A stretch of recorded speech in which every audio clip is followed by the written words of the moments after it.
ప్రజా సమస్యల పరిష్కారానికి రామోజీరావు రాజీలేని పోరాటం చేశారని AP deputy CM Pawan Kalyan అన్నారు.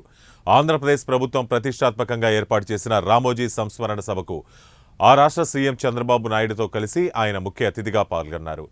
ఈ సందర్భంగా 2008లో తొలిసారి రామోజీరావును కలిశారని గుర్తు చేసుకున్నారు. రామోజీ ఎప్పుడూ ప్రజా సంక్షేమం కోణంలోనే మాట్లాడేవారని, ఆయన మాట్లాడే విధానం తనను చాలా ఆకర్షించిందని తెలిపారు.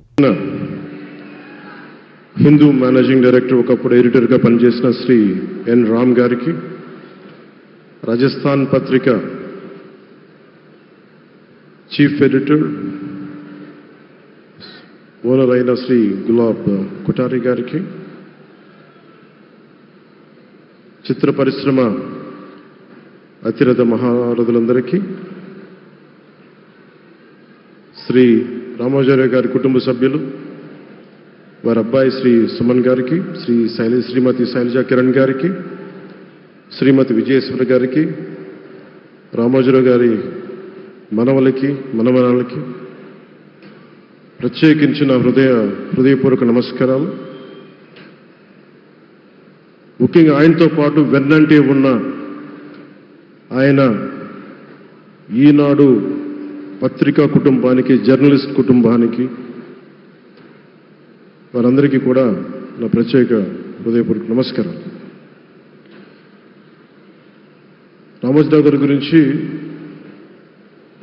అందరూ చెప్పిన దానికంటే కూడా నాకు నా పర్స్పెక్టివ్లో, నా అనుభవంలో నేను చూసిన రామోజీరావు గారిని మీ కొద్ది సంఘటనలు పంచుకున్నాను.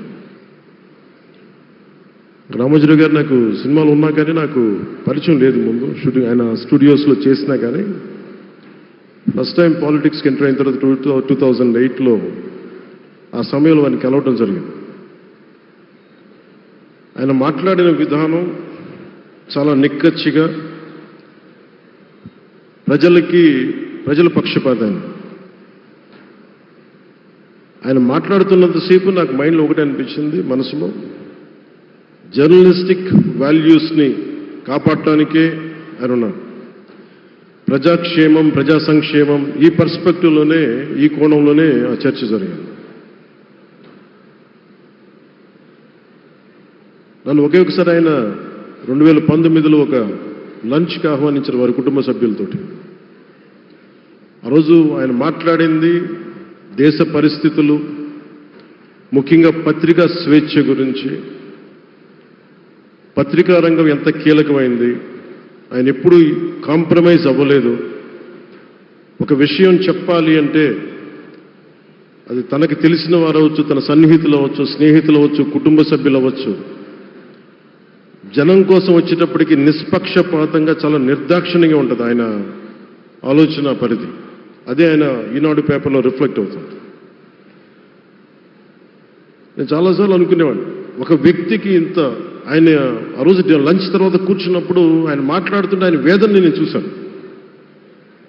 ఆయన నలిగిపోతున్నారు. నిజంగా పత్రికా స్వేచ్ఛ ఎంత అవసరం దేశానికి, ప్రజాస్వామ్యానికి ఎంత కీలకమైంది, అది ఆయన చెప్తుంటే ఆయన ఆవేదన నాకు అర్థమైంది.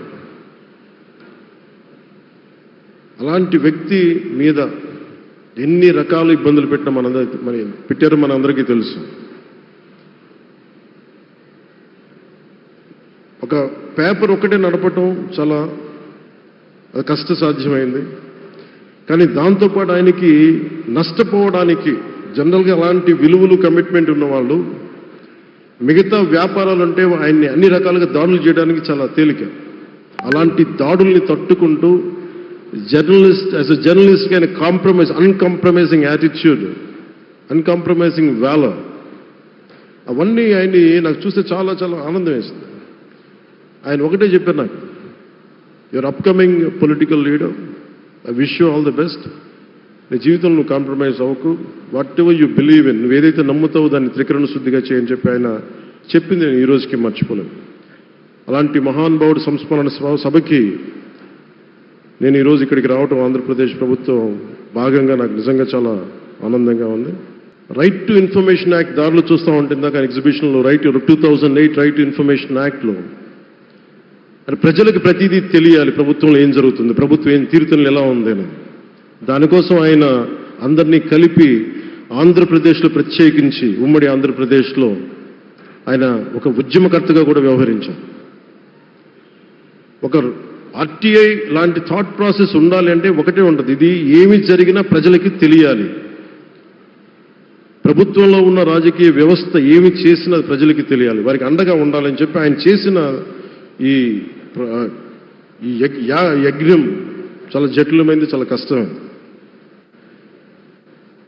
పత్రికా రంగంలో విస్తరించిందే కాకుండా సినిమా నిర్మాణ రంగంలో కానీ, స్టూడియోస్ కానీ, హోటలియర్గా కానీ ఇవన్నీ చాలా చేసి ఉండొచ్చు. కానీ ఆయన క్రక్స్ ఆఫ్ రామోజీరావు గారిది మోస్ట్ ఇన్స్పిరేషనల్ జర్నలిస్ట్.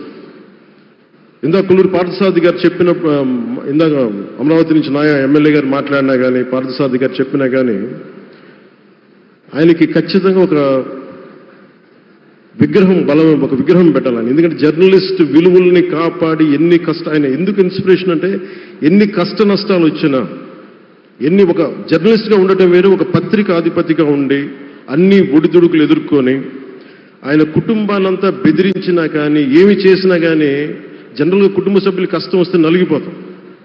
కానీ అది కూడా దాటుకొని నేను నా జర్నలిస్ట్ వాల్యూస్ నేను కాంప్రమైజ్ అవ్వను, ఏదైతే జరగనని చెప్పి ఆయన కూర్చోబెట్టి at the cost of his family members also he vent ahead and uphold the journalistic values.